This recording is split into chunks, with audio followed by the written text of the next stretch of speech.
Eu quero mostrar a vocês que pessoas que frequentaram os mesmos lugares, que ouviram as mesmas coisas, que tiveram participação nos mesmos momentos, saíram dali vivendo coisas diferentes.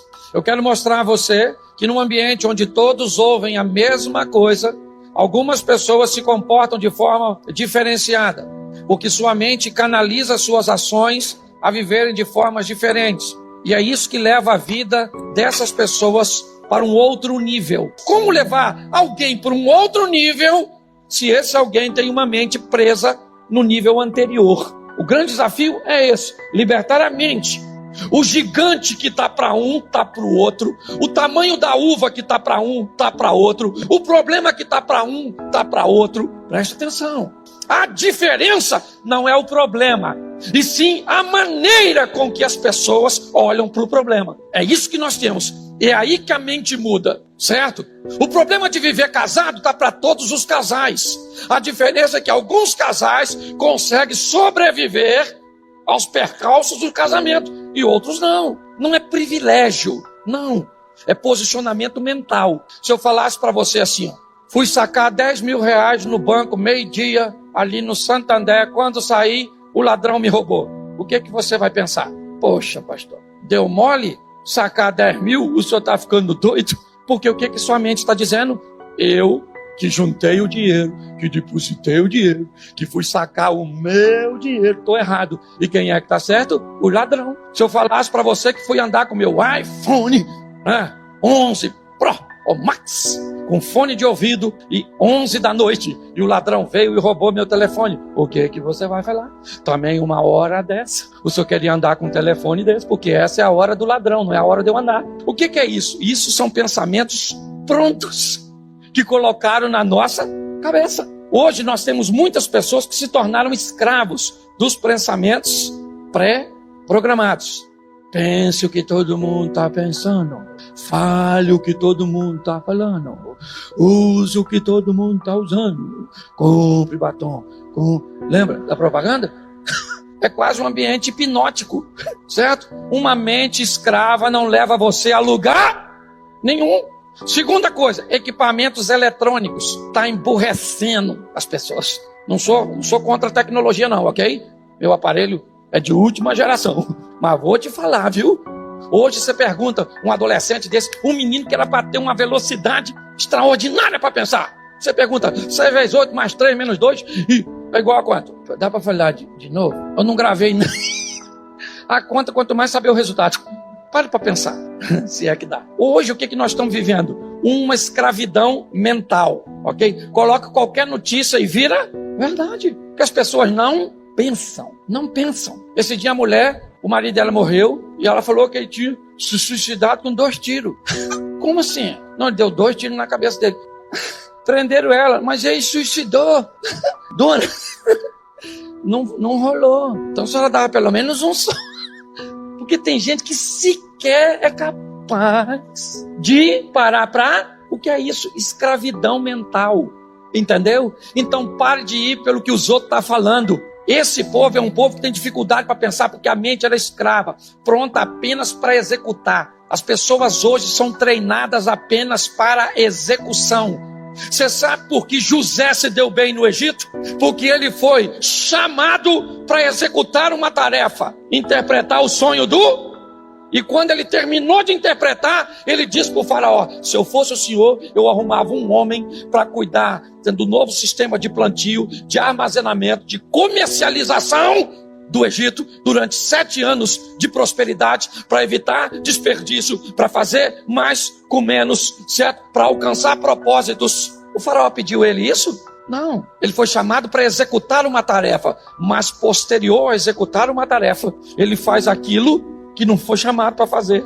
Por quê? Porque apesar de alguém achar que ele era escravo no Egito, ele nunca foi escravo no Egito. Ele nunca foi escravo na casa de Potifar. Ele nunca foi um prisioneiro. Porque na casa de Potifar, José não se comportava como escravo. Na prisão, ele não se comportava como prisioneiro. Por quê? Porque era a sua essência. Hoje eu vejo pessoas, todas engessadas. Por quê? Porque foram programadas como escravo. Não pense, certo? Não permita que a sua mente crie nenhum tipo de questionamento, nem de raciocínio. Aliás, a geração mais antiga fez isso conosco. Você lembra quando nossos pais diziam assim: faça o que eu falo, mas não faça o que eu faço? E se a gente quer, não posso ir, por que eu não posso ir?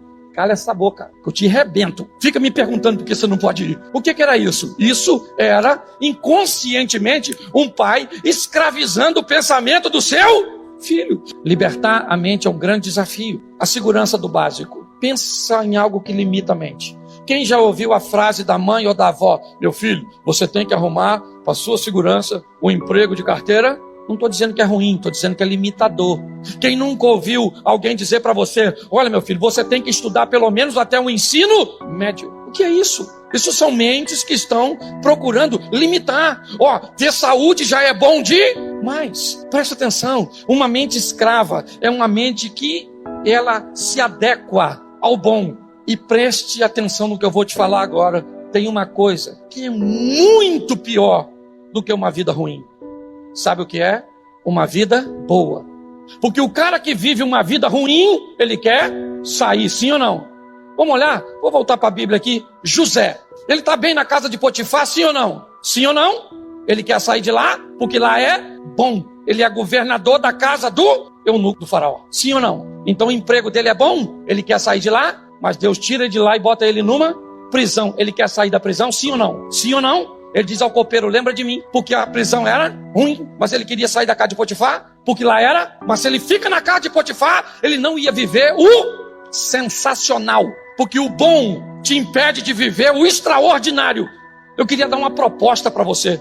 Você veio a essa vida, ela é uma só. Vem aqui para viver o extraordinário com Deus, o incrível.